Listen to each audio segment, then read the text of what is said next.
The Bona Premium Spray Mop is the next generation of hardwood floor care from Bona. And Brian, I know, is highly recommended by hardwood floor experts, right? This is true. When I had my hardwood floors redone, they said only use Bona products. The Bona Premium Spray Mop is available at most retailers where floor cleaning products are sold, as well as Amazon and at Bona.com. That's Bona.com.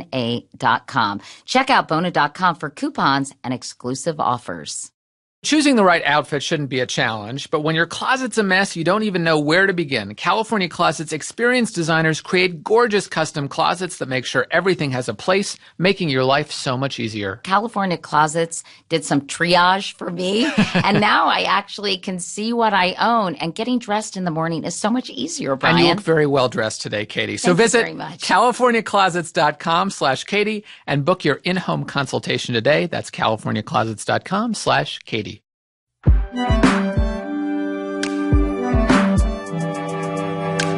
Hi, Katie. Hi, Brian. Well, today's episode, everyone, has a very fun origin story. It all started with afternoon tea, but of course.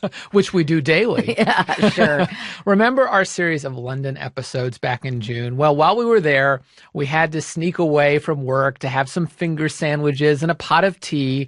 And we thought, what better place to do it than at this amazing hotel called Claridge's, which has a very rich and storied history. And an elegant tea, by the way. And that's where we ran into today's guests, Simon Doonan and Jonathan Adler. They were sitting, remember, Brian, right near us at another table. And I was so excited to see our fellow Americans in the middle of Claridge's. I had met them both before, but we got reacquainted over scones and clotted cream. And we decided, hey, why don't you come be on our podcast? We just book everywhere we go. Yes. Anyway, not to mention, Katie, they're quite a style power couple. Simon has been called the world's most famous window dresser. For years, he made the whimsical and witty window displays for Barneys, where he currently works as their creative ambassador at large. I would love that job at some point. I want that title. I just don't want the large part. Creative ambassador at Trim, at Svelte. Anyway, Jonathan, meanwhile, is a potter-turned-housewares guru. He's known for his namesake brand and the line of boutiques that he runs, which sell bold and modern home goods around the world. And Brian, we've been talking for some time about wanting to have some couples on the pod. What can I say? I'm a romantic at heart, but they are a very cute couple. And a very successful one. They seem to have a really happy dynamic, and they've been together for many years. So today is our first time having a couple guest together on the show. And before we get to our conversation with Simon and Jonathan, we have a quick announcement. Katie, you know what they say about best laid plans? Yes, of mice and men, they often go awry. That they do. Some of our listeners may recall that at the end of last week's episode, we mentioned our plans for a 2-part audio documentary series marking the 10-year anniversary of Katie's interviews with Sarah Palin. Those docs are still in the works, ladies and gentlemen, but the series is going to start next week instead of this week because we're still fine-tuning the episodes. We want them to really shine. What can I say? We're perfectionist people. We hope you like them once you can eventually listen to them. Now, in the meantime, we're very excited to bring you this week's episode, the dynamic duo of Simon and Jonathan.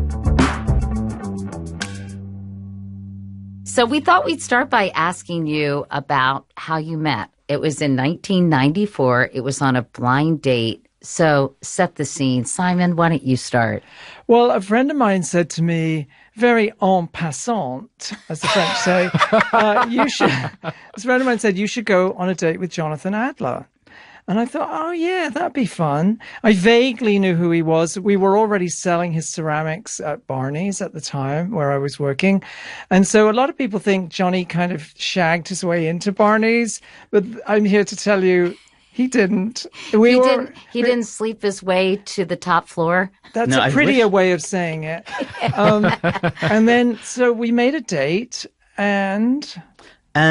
Yeah, we made a blind date. And it's funny, the friend who set us up said to me, oh, you should date Simon Doonan. And at the time, I was like a kind of bohemian, clay-spattered potter. And Simon was Miss Thing, fashion superstar juggernaut. And I thought, this is going to be an oil and water situation. Like, I'm too gritty and crunchy and real, and he's too Miss Thing. Cut to, now, 24 years later, I can tell you the truth, which is that we did a complete bait and switch. I am totally like a little fancy pants Miss Thing, and Simon's actually quite crunchy and bohemian. So I think like in many relationships, like the old bait and switch happened big time. And you were, by the way, Simon, a bit of a cougar. I can relate to that because you were 42 and Jonathan was 28 when you all met. Yeah, and the weird thing is, we never thought about it that much. The bigger difference was he was on rollerblades and covered in clay and carrying a backpack, and I was an executive vice president of creative services at Barneys. I had a corporate job. So that was a bigger difference than the age difference. And I remember us going out running, and I could run faster than him. Stuff like that. That is ancient history. But you hold on to that, little buddy. You hold on to that. So Jonathan bothered you with a lot of direct questions, I read. Yes. He sort of looked into your eyes and just started quizzing you. Definitely. Like, Johnny was asked me almost like an HR interview, like, so, blah, blah, blah, and asked me questions. And which you answered monosyllabically and just sat there. So of course I had no choice but to continue the interview. Sounds like a great date. I'd be like, so do you have any siblings? He's like, yeah, I have a sister. Yes. Crickets. And I'm like, okay. Well, and then who's your favorite That was a parent? cultural thing. Like, Johnny's background, Jewish, creative, his family, they don't stop talking. My family, I don't remember them starting talking. That was very much a cultural thing. And I don't mean that in a critical way. In fact, you all both come from fairly unconventional families. And that's one of the things I think that brought you together. Very different unconventional families. But Jonathan, describe your family. You grew up in New Jersey. I grew up in New Jersey, but not New Jersey, New Jersey. I grew up in like a little tiny farm town 3 hours outside of New York called Bridgeton. That's very kind of in the middle of nowhere, quite remote, rural, but not picturesque.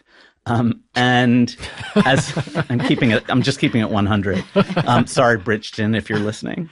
And yeah, my family was sort of Jewish, intellectual. My mother was living in New York and working for Vogue when she met my dad.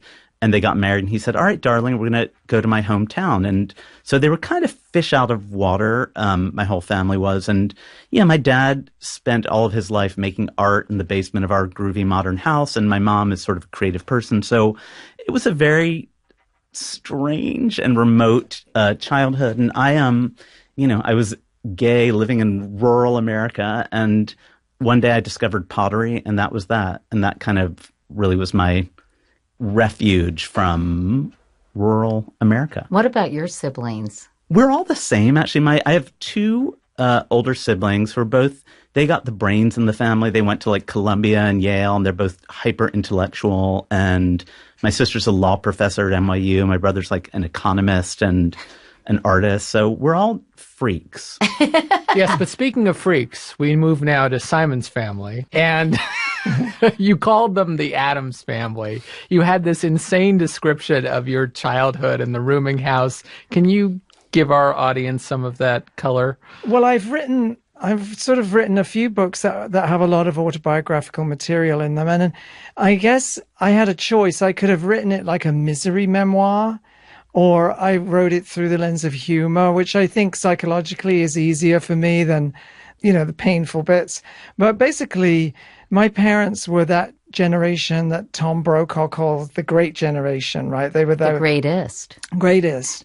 My mom left school at 13. My dad left school at 15. They joined the Royal Air Force subsequently. And at the end of the war, they met in a soup kitchen because they'd both run away from homes. They both couldn't go home. So they met in a soup kitchen. They had me and my sister pretty quickly. And we lived in a 2-room flat, no kitchen and bathroom. After the war, people didn't have anything. There was no reparation money coming to England. So it was squalid. But my mother always says that was the most happiest time. And then... But just to set the scene a little bit, your grandmother, who'd had a lobotomy, lived on the bottom floor. Well, no, you're jumping ahead. Oh, but sorry. We got to the right... That's the right juncture, because we lived in this very small attic. And then my grandmother, who had had a lobotomy, came out of the institution, and she had some cash somehow, enough to buy this rambling old house. And we all moved in there, and it became a sort of rooming house for our various relatives and lodgers. And that's where I spent most of my childhood. Schizophrenic Uncle Ken lived on the second floor. Yes, there was a lot of mental illness. My grandfather had committed suicide. My uncle committed suicide. Like, it's a lot of alcoholism, mental illness. I mean, it actually does sound a bit like the island of misfit toys. On the other hand, it's a very serious thing that you were surrounded by people who had these issues. And I'm curious how you were able, Simon, to just kind of stay focused and emerge move from forward. that. Yeah. Well, I give my parents a lot of credit for that. They had very strong personalities. They're extremely resilient. You know, my sister and I are both gay, you know, and back then you didn't come out to your parents. You didn't talk about it. You just fled as soon as you could. And the best way to do it was to go to college, because if your parents didn't have any money, the government would pay for you to go to college. And I thought, great. So I was like an insanely diligent student for my A-levels, and I got into Manchester University, and that was how you got out. Then you start to reinvent yourself, find out who you are, and blah, blah, blah. It's the 1960s, self-discovery, you know, gay liberation, blah, blah, blah. So that was sort of my gay arc. liberation, blah, blah, blah. And how did your folks, when you realized that you were gay, and your sister as well, Simon, that was a time when it wasn't embraced, much less accepted. So what was that like for you, that experience? Well, I vividly remember like realizing I was gay, and very quickly I realized, oh, it's also illegal. And I think my dad was sort of seeing which way the wind was blowing. And he said to me, oh, yeah, those homosexuals, you know, they all get put in prison, or they get blackmailed, or blah, blah, blah. You mean he sensed it? Yeah. And he was trying to put me off going in that direction. But I was always reading magazines, you know, and I was always looking to the horizon to see, oh, the beautiful people on the horizon living groovy lives in London. And I would read about these swinging 60s people like Robert Fraser and Christopher Gibbs and the Stones and Marianne Faithfull. And I was like, oh, I want some of that. I could see on the horizon where no one cared what you were, you know, the emerging counterculture, the emerging culture of the swinging 60s. I could see it within screaming distance. And we lived not far from London. So I was like getting on the train and going, or hitching up to Carnaby Street and thinking, yeah, these are my people. Fashion people, gay people, flamboyant people. So I saw an escape route. And what about you, Jonathan? I mean, by the way, you know, you went to Brown. It's not like you're the black sheep of the family, incidentally, in terms of your intellect. But was it challenging for you as a young gay man in Bridgeton, New Jersey? Of course it was. And I'll tell you all about it. First, I just want to mention, like, it's when Simon was talking about his childhood, the Dickensian nature of his childhood is so startling. And I was just laughing because I was thinking about when I was talking about our first meeting and how I thought, oh, he's Little Miss Fancy Pants, you know, fashionista, little realizing the Dickensian backstory and what that little fella had accomplished. Yes, of course, growing up gay, yeah, of course it was very challenging. And, you know, I knew, as most gay men do, quite early that I was gay. It was like, I knew immediately. And I think, you know, I think it wasn't that different. Weirdly, you know, even though there's a big age difference, you didn't walk into some utopia where everybody was all gay positive. It was weirdly, you know, not dissimilar. Yeah, no, there was no way I could have been out as a gay. Like, that was not. Even at Brown in those days? Well, at Brown, some people were, but you'd be shocked how many of my friends from Brown came out after college. I graduated in '88, and of course people were out, but it was still strangely difficult. And when I think about why gay people are as creative as gay people are, which I think is one of the great mysteries of gayness, like, why are our people so creative? And I'm not the most spiritual person, but part of me just thinks like maybe that's what we're put on earth for. But another part of me thinks that the gay experience is growing up and kind of operating on two levels simultaneously. And I think it really sharpens your senses. So, one has to sort of go through life as if you're going through life and go through all the motions, which you are, but you're also aware the whole time that you're sort of hiding something and there's something inauthentic. And of course that's challenging, but I think the flip side of it is that it kind of makes you a little bit sharper, and perhaps, one has to live a slightly more vivid fantasy life as a gay, and maybe that's the source of gay creativity. I don't know. It's something I think about a lot. And it is interesting. It's weird. When you think about some of the most brilliant people in the history of the world and their contributions, so many of them were gay. Yeah. We're like a creative Liberace. set. Yeah, That's exactly who she was thinking Liberace. of. You nailed it. I was thinking of Michelangelo, right? Or Leonardo da Vinci, one of them. Oscar Wilde. Who was it? I was thinking of Oscar Wilde. I don't know whether it was Da Vinci. I think Da they Vinci both or were. Michelangelo or both. Yeah. We'll take both. So can we ask you a question about your relationship that I think would apply both to gay couples and straight couples? I read, and you can correct if this is wrong, that you basically haven't had any commitment issues, that you bought a house together or you rented an apartment together 18 months in. How did you two just clap eyes on each other and know this is it and make it work all these years? We just had really low expectations. Yeah. I was like, oh, he'll do. Actually, That's beautiful, It's a little bit of a Yeah. real It is a Does little bit of a anyone real have a estate tissue? story. Yeah, this is very New York. So Slyman had just bought this fabulous apartment when I first met him. And it was an apartment that was kind of legendary, and I had always noticed it. And when I found out he bought it, I was like, oh, you'll do. And that was So that. it was really about the nice apartment. It was 100% about the apartment. You I didn't guess save he this just came story with for it. your vows when you got married because it's just so heartwarming. Amazing. No, like many New Yorkers, it was 100% a real estate play. I love the fact that you both have created this life based on your creativity. And I'm fascinated by how people choose a career or are lucky enough to turn their passion into their profession. Every morning I get up and I thank the Lord that I was able to have a job where I was able to do stuff that I found creatively stimulating. And even my corporate years of Barneys, it was always stimulating. It was always creative. I was involved in so much stuff. And I never took that for granted because the town I grew up in, it was like the local factories. That's where you worked. And I did do that in the summers. And so I saw what that was like. So to have a job where you're consumed with passion, even if it's just making paper mache props for a window, but you're having fun, you care about it. Like that is such a gift. And you have a vision for what you're doing. How did you tap into that? How did you discover what would give you joy?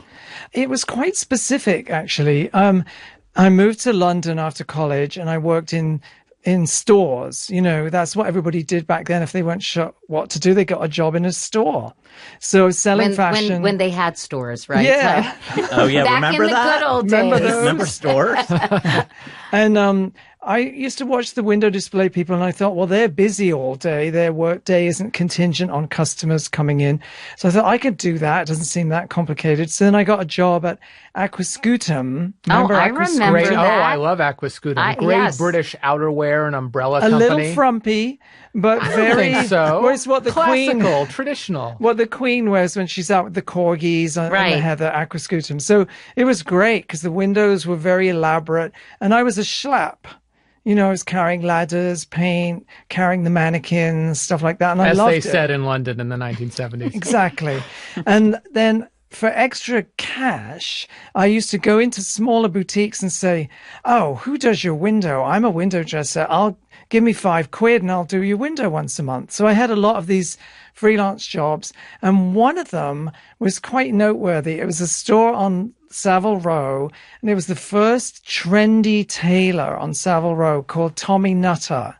And Tommy Nutter, Nutter, he was this legendary guy who was the first one to take those old Savile Row idea and make it trendy. So he made Mick Jagger's wedding suit when Mick married Bianca and he's wearing the white. Mm-hmm. He made clothes for Elton John and and the people from that era. So they wanted fun, crazy windows. So that is when I started to do things where I'd put like a coffin in the window with a mannequin in it. Or like, I found all these little stuffed rats and made little tuxedos for them. And they wanted things that were edgy and sort of a little more punk rock. And that's when I tapped into like, if you do something unconventional, you'll get attention. People will like it. You get more work and da-da-da. And one day, this incredible guy called Tommy Peirce, he came in and he said, you should come work for me in LA. So I was 25 and I just got on a plane and went to live in LA when I was 25. And what did you do for Tommy Peirce? I dressed his windows at his store, which was then, it was called Maxfield. And it's still there. Which is an iconic LA Totally. boutique. Because Brian's from LA. Yeah, well, Yes. you may not remember, but it used to be next to the Troubadour. I do remember that, actually. And I did those windows with these vintage mannequins that Tommy collected. And that's where I had my swinging, degenerate, crazy 20s, was mostly in LA. Do you believe that you were in some ways responsible for changing or transforming what was considered sort of window dressing into a real art form? Well, there was a group of people who were doing that. Some of them are still around, like Linda Fargo from Bergdorf. So Candy Price from Vogue used to do these crazy punk rock windows at Bloomingdale's. So it was a movement because windows are great because they're democratic. Everyone sees them. You can really communicate to a lot of people. So I was one of several people, and unfortunately, many of the great ones died of AIDS. I mean, I could sit here listing them all, and it's Colin Burge, Bob Benzio. There was a ton of great people who, in the early 80s, they died of AIDS. So Linda and I often say, God, if all those people had stuck around, maybe would we have gotten our moment? Would we have? Because there were so many talented people. It's so interesting, too, to me, because here's this art form that's so ephemeral, but also, as you said, so democratic, a way to gather community. I love looking at people looking at windows. The sad thing is windows have kind of become less relevant than they used to be. Like when I first moved to New York and Simon's windows were so legendary, there'd be like people thronged on the streets waiting for the reveal. And that was, of course, before cell phones. Now that kind of democracy and shared experience of windows seems to be disappearing. Really? Yeah, people are Kinda looking at their sucks. phones. Oh, that's Or true. they're just taking the picture of the window so they can share it on social media Yeah. and not Yeah. actually Although I immersing. still do see people around the holidays. Yeah, holiday gathered windows are around, the- Bloomingdale's and Saks and, of course, Barneys.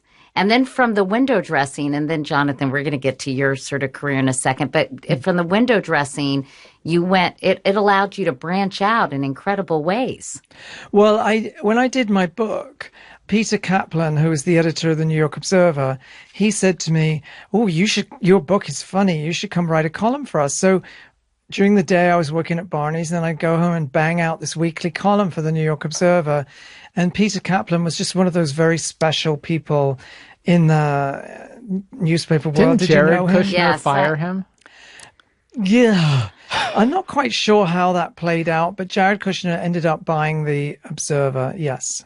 And did you work at all under Jared Kushner?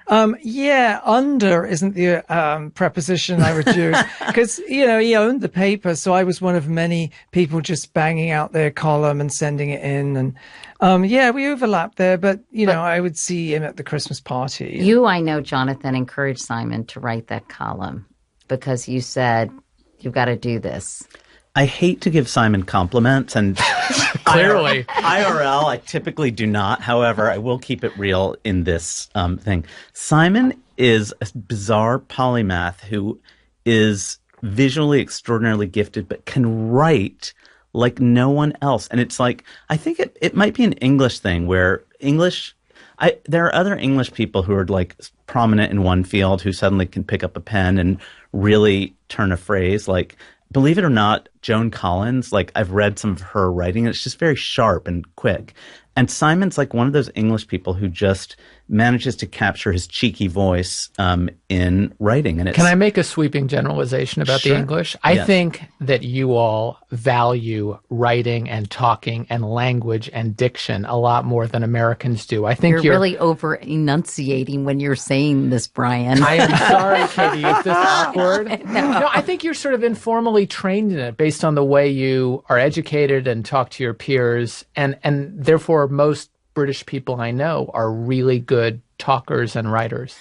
My theory is that America is an incredibly playful culture. Like, the first thing you see when I moved to LA was like people stretching at a bus stop or bouncing a ball, like in pink tights, you know, like That may it's be a an sort of West incredibly Hollywood thing. playful, very playful culture.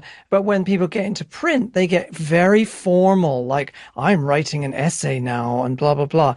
Whereas England is an incredibly formal culture, historically, structurally, and when they get into print, they just don't care. Like, that's when your only obligation is to be entertaining. So, like going to the pub, your only obligation is to make people laugh and tell funny stories.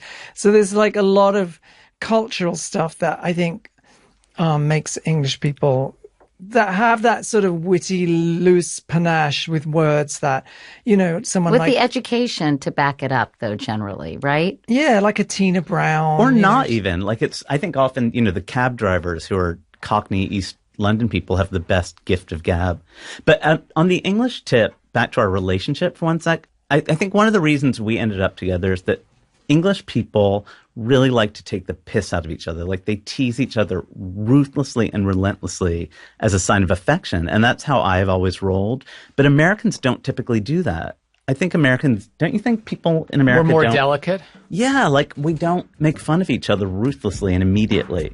Oh, I do. Good. Yeah. We Try need to working hang with more. this one. Time for us to take a quick break. When we come back, we're going to help Simon and Jonathan remember when their wedding anniversary is. That's right after this.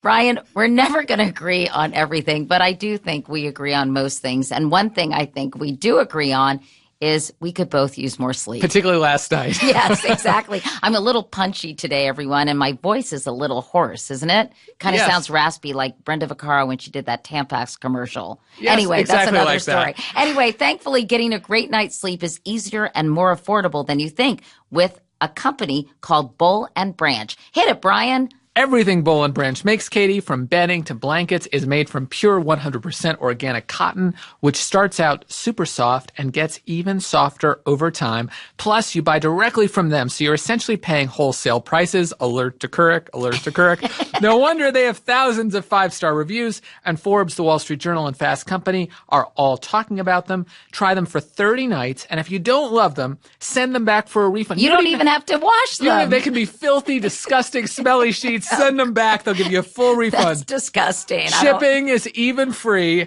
but I doubt you're going to want to send them back. To get you started right now, our listeners can get $50 off your first set of sheets at bollandbranch.com, promo code Katie. Go to bollandbranch.com today for $50 off. That's really good, everyone. Your first set of sheets. That's B-O-L-L, not B-O-W-L, B-O-L-L, and branch.com, promo code Katie, bollandbranch.com, promo code Katie.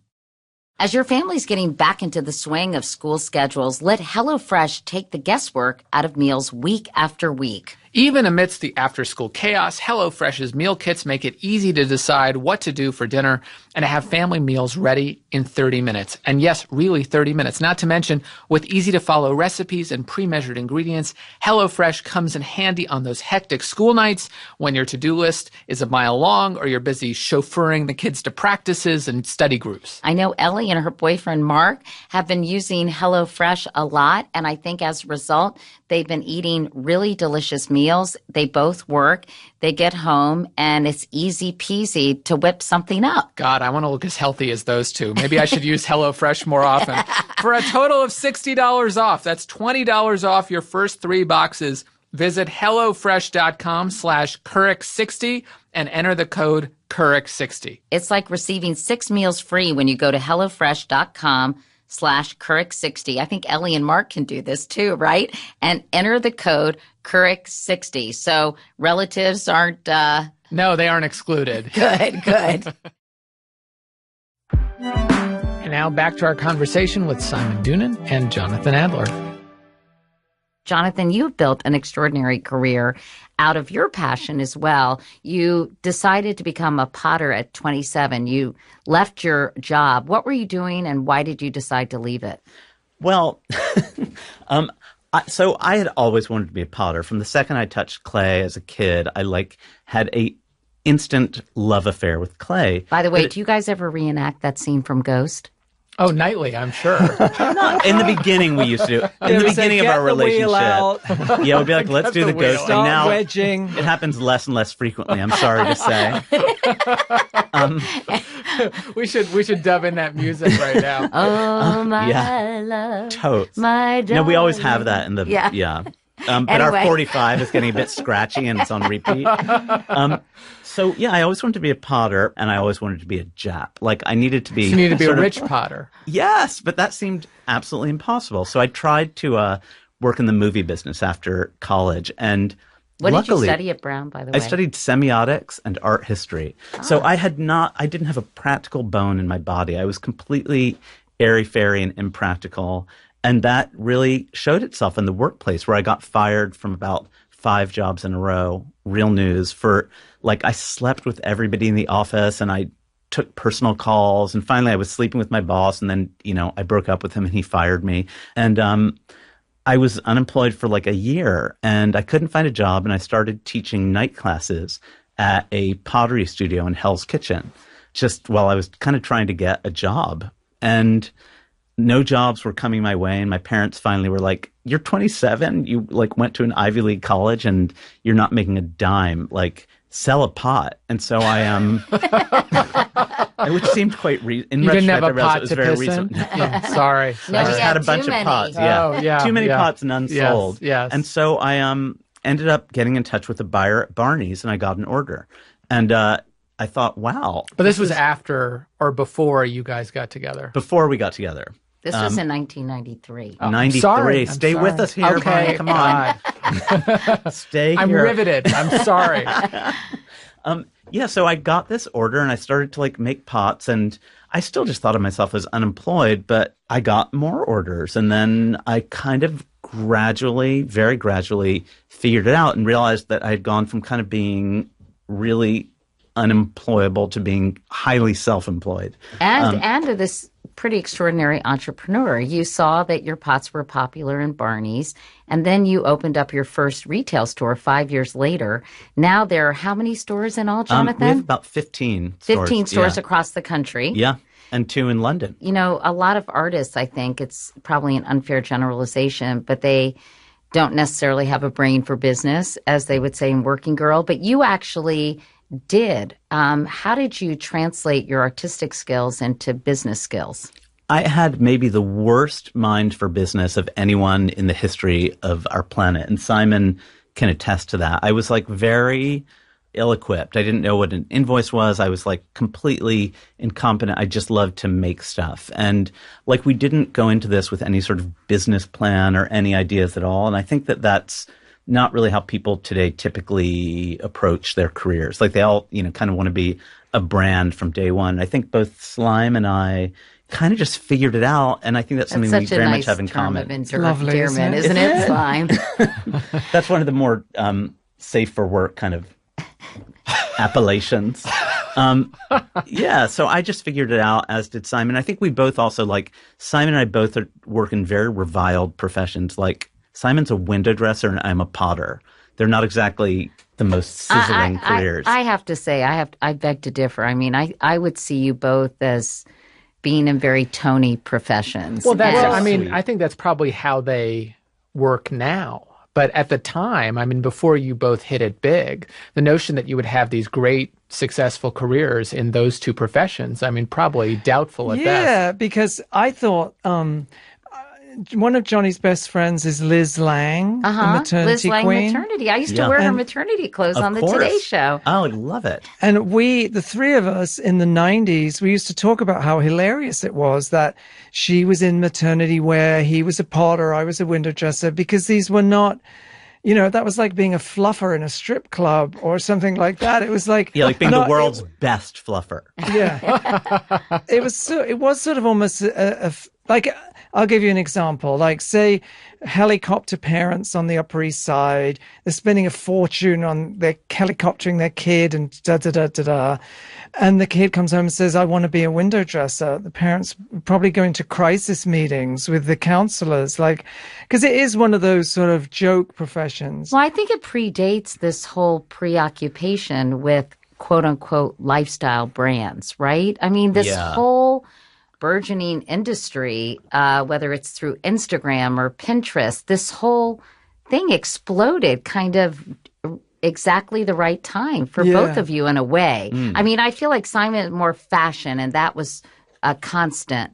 But for you, Jonathan, it's become this whole new field. Well, I think we both saw it as sort of white space. Oh, here's an arena which isn't oversubscribed to, which people tend to steer a bit clear of, because it has all these sort of déclassé associations. So, and Liz has talked that way. She was the first person to go into maternity, like Karl Lagerfeld wasn't doing a maternity line. Like, maternity seen as being, it's not like It was like pea in the pod. That's where I shopped. And then Liz Lang came along, and I was like, hallelujah. Right, Liz, it was like she revolutionized this kind of dusty thing and made it like sexy and great and chic. Chic. And she just had this incredible vision. I think she saw a white space, like no one's doing that. And so I reckon if you're like young and trying to figure it out, I think that's always a good way to think about it. Like, what is nobody doing? That's always what I recommend to Biz Stone when I put together this book of advice.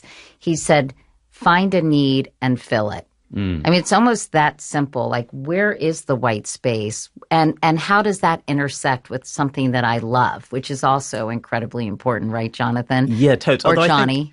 Or Johnny. I think the funny thing is, though, neither of us, like, we were both so bumbling and unstrategic that I don't think any of us knew the word white space until like a week ago. We kind of just You didn't iterate for a long time? There was no iteration or planning. I think we just both happened to be very, very passionate about a particular thing, and somehow it all worked. And I think people now, with this idea of personal branding and everyone wanting to be a brand, and I'm a brand, he's a brand, they all think it's attainable, and people are all told to like follow your dream and it'll work out. And the truth is, it really won't. It just won't.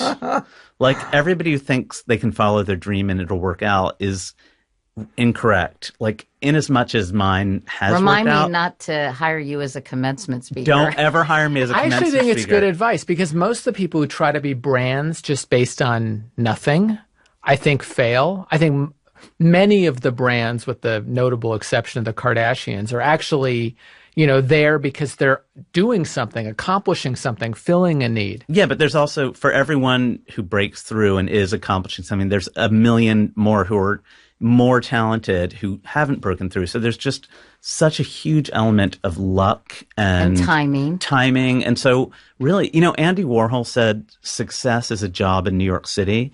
And I think that's a more realistic approach to how people should think about their lives. Like, not everyone...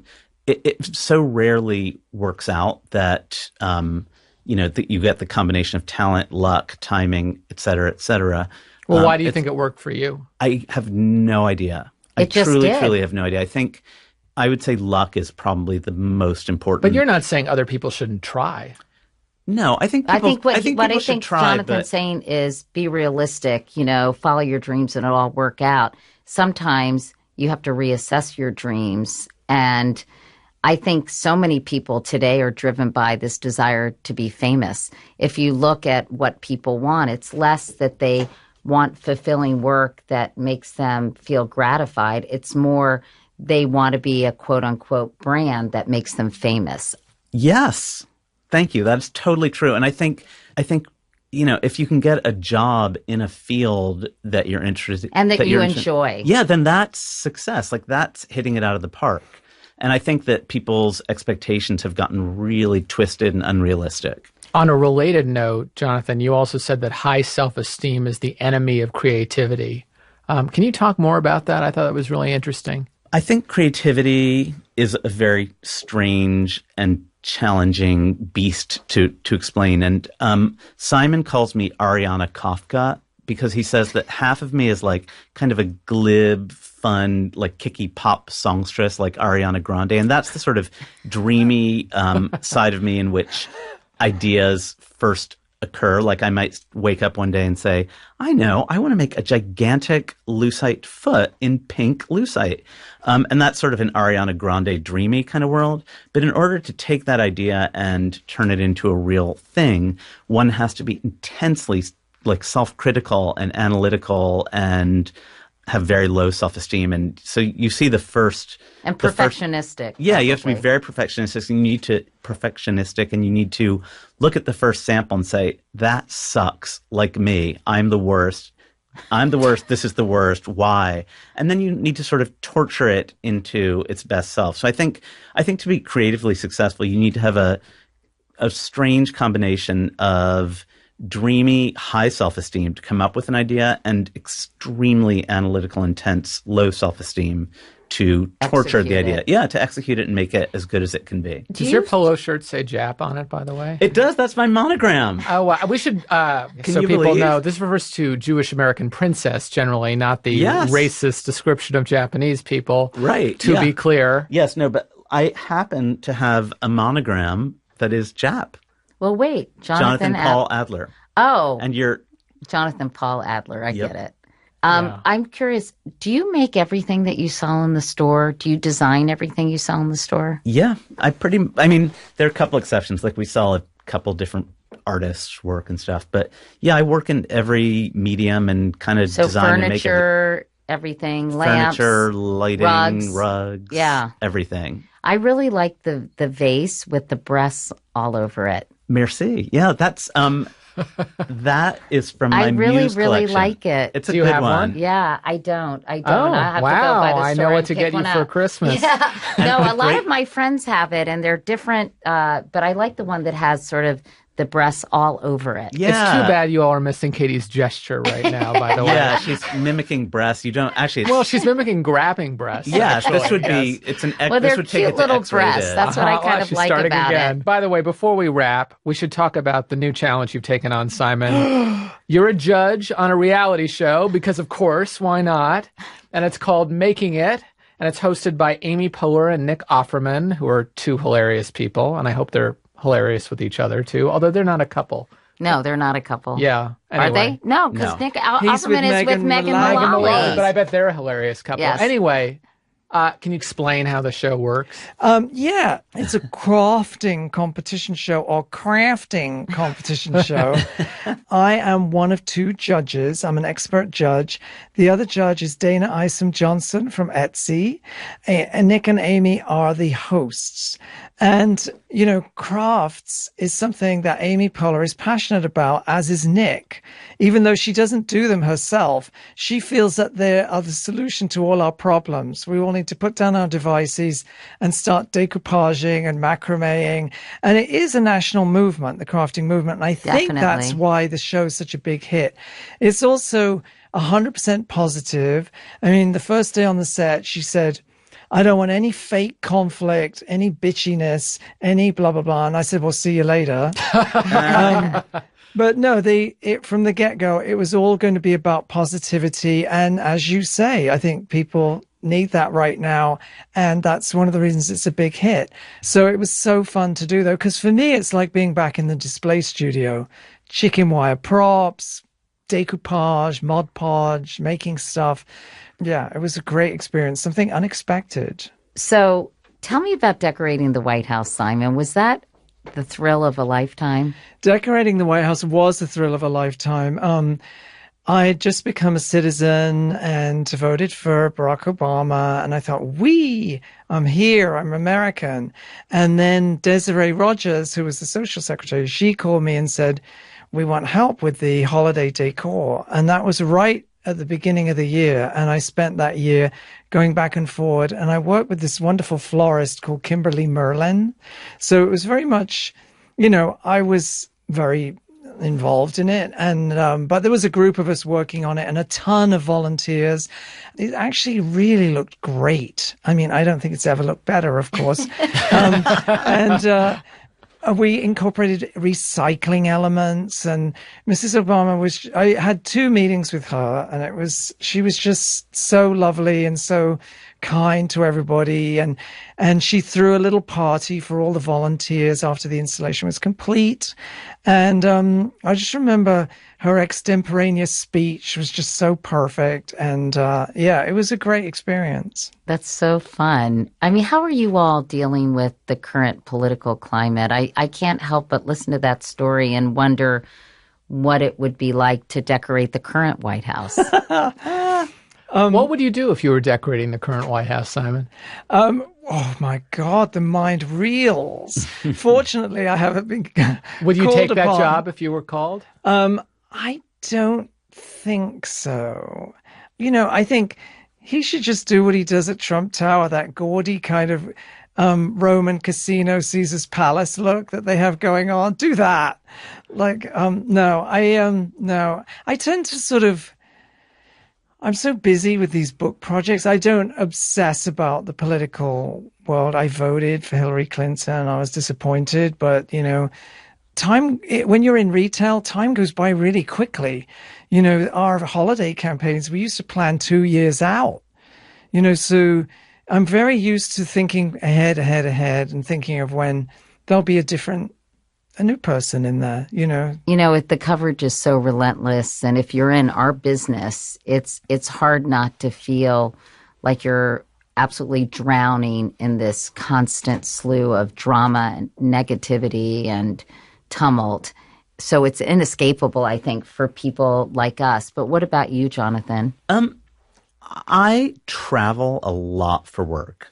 I am in Asia quite often. I travel all around the world, the Middle East, South America. And whenever I come back to America, I'm always like, wow, America's pretty great. This sounds, grand, but I'm lucky to have sort of a global perspective. And, I appreciate that we're a democracy. I think that whenever I come back to America, I feel really happy to be here. I'm a huge America lover. And I think, it's a fascinating time to be alive, but I'm a busy guy. I don't think the political situation has made me mad one way or another. I find it interesting, but I'm always happy to be here. I can hear people listening to this, though, and wondering, as 2 gay men, are you outraged by sort of what you see as perhaps a lack of tolerance for diversity and a lack of openness for, the decision to kick transgender people out of the military. Sort of otherizing people in general. I think that, one should always kind of keep one's eye on that situation and strive for greater rights and parity. But again, I always think about the journey from my childhood when I lived in rural America. Being gay was an impossibility, and think about how lucky I am to be alive today. And again, when I travel the world in places where I've been to places where it's illegal to be gay, it's always a good reminder to me how lucky, are things perfect here? Of course not. Oh my God, things are not perfect. But I'm awfully glad to be here versus some other places. I do think that's a healthy reminder that in the grand sweep of history, we are so much better off than we were even 20 or 30 years ago. Oh my God. And people kind of take that for granted. And it's easy to lose sight of that in the day-to-day relentless coverage. Yeah, but in fairness, I think people are worried about turning back the clock and some of the rights and oh my God, that's terrifying. The progress that's been made is going to be reversed, and they want to stay ever vigilant on that. And so I appreciate that point of view we as went well. through that. We got married in that window when it was legalized. In 2004. Yeah, and then all of a sudden, Prop 8 was upheld by a referendum, and we were unmarried. We weren't married again.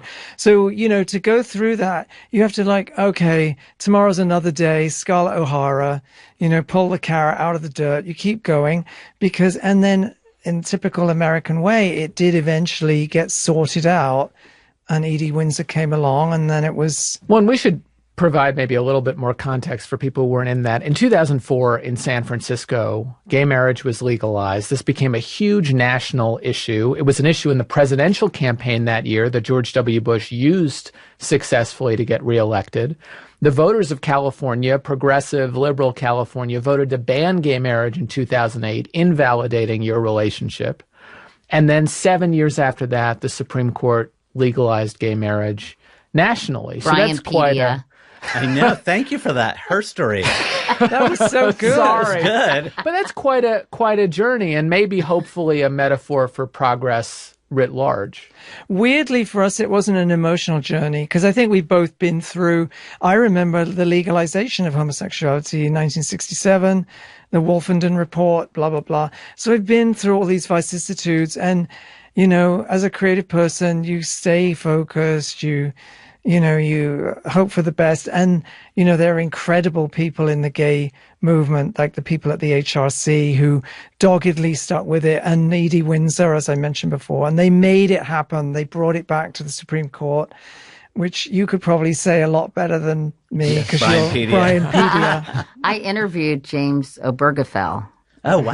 Who was the man really behind that Supreme Court decision. And it's so interesting to me how changing the perspective and really referring to it as marriage equality Yes. really actually had a lot to do with greater acceptance of gay marriage. Yeah. Absolutely, It's been- 100%. Now, seeing the journey of the way other people perceive gay marriage has been so fascinating, because it took people within the gay world a while to even come around to the idea of it. And I think actually AIDS had a huge impact on the gay marriage movement, because during the AIDS epidemic, during its height, a lot of people would die, and their longtime companions would lose everything they had because they weren't legally entitled to it. And I think a lot of people didn't realize that's why Edie Windsor got involved, right? Yeah. That happened to her. Well, it happened to her. Yes, a similar thing. It wasn't AIDS, but a very couldn't similar sorry, thing. your that she money it to your was spouse. her, Yes, her, and I think her partner was dying, and right?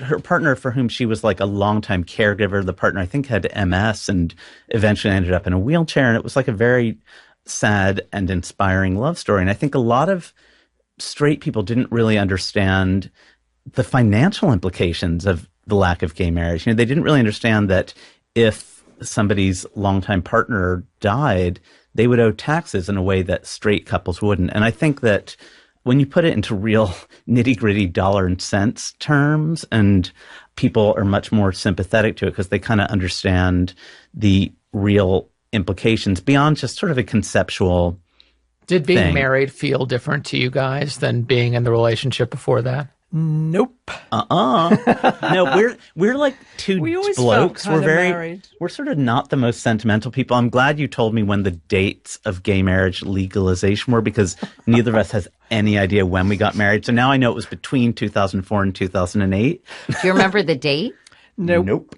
But, you know, my parents got married in a registry office, and they went to the pub next door, and they got paralytically drunk and lost the marriage certificate. So they never knew when they were married, and they never had a wedding anniversary. So you never celebrate your anniversary. Well, like, know- I think, you know what, we're very celebratory about our lives. We're Like this very weekend, we're out lucky. paddleboarding. How lucky are we? Look at the weather. Look at the dog. Hello, you're cute. Blah, blah, blah. Like, we don't take anything for granted, but it's those You things which- celebrate every day. Yeah, but Exactly. neither of us. We're lucky to have such great lives. And neither of us is terribly sentimental, but I will tell you, I went to Brown in the late 80s, and somehow all of my friends were these like super fancy heiresses. And so after college, Simon, like Sounds when I awful. first, well, it's kind of, there's a reason I'm saying this. So when Simon first met me, we went to about 10 weddings in a row. That each one was more extravagant and glamorous than the last of these like heiress after heiress getting married, and they were billion-dollar ceremonies. Blah, they're all divorced. Every single one of them is divorced. Wow. So, you know, I think there is a little bit of a lesson there. Like Slyman and I had a very low-key wedding, and we are blissfully happily together. Lo these however many years it's been later. 10. 10. years later. If you feel it, because for a lot of people, we have a lot of events in our lives, as do you. Events. You live in New York, there's always some bloody thing going on. For a lot of people, the wedding that's the big thing that they're always going to remember, and the zhush and the flowers and the why not, if that's, so no, I don't have an opinion about it. It's entirely a personal thing, whether you do that or not. So after watching so many people around you break up, what do you think is the secret to your success?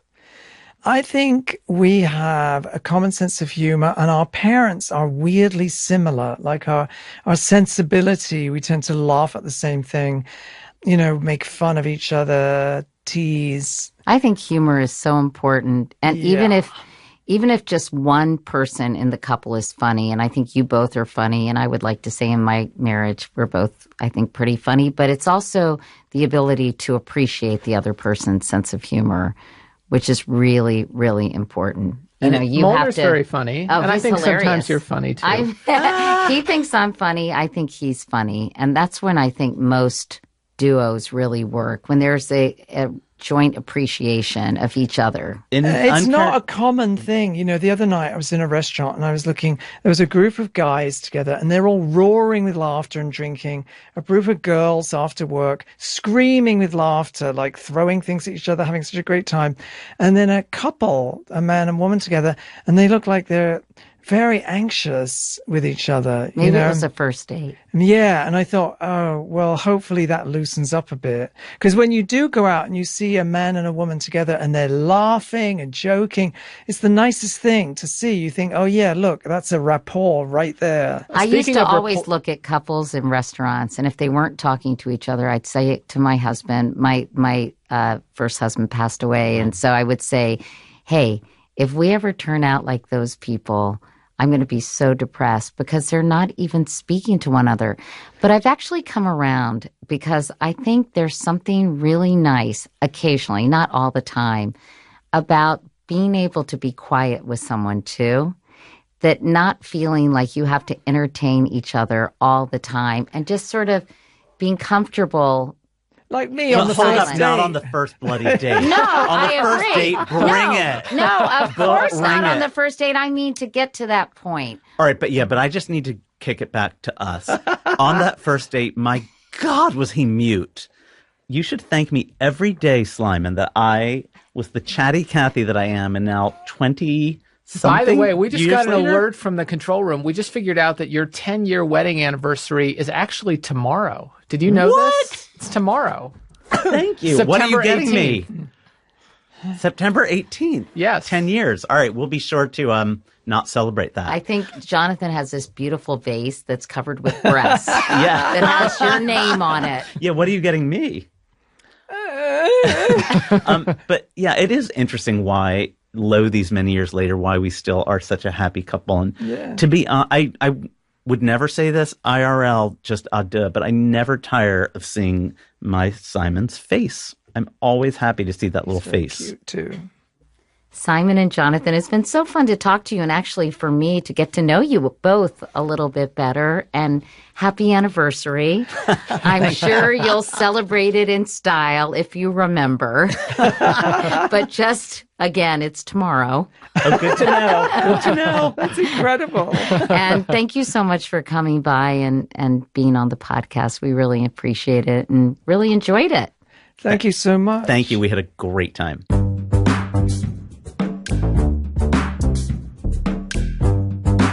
That does it for our first ever couples episode. Thank you to our team at Stitcher, our producer Gianna Palmer, associate producer Nora Ritchie, Andy Christens, who engineered this episode. Grazie, Andy. She's very cute. That's Andy with an I, and she's a female. And Jared O'Connell, who mixed this episode. And of course, my assistant Beth DeMaz, and my new digital guru, Julia Lewis. Mark Phillips wrote our theme music. Katie Couric and I are the show's executive producers. If you'd like to keep the conversation going, find us on social media. I tweet from @GoldsmithB, and Katie is all over the place on Instagram under Katie Couric. Check out my stories, people, if you want to be amused. Meanwhile, we'll be back next week, for real this time, because we have no choice, with the first installment in our documentary series looking back at our interviews from 10 years ago with Vice Presidential candidate Sarah Palin. Talk to you then.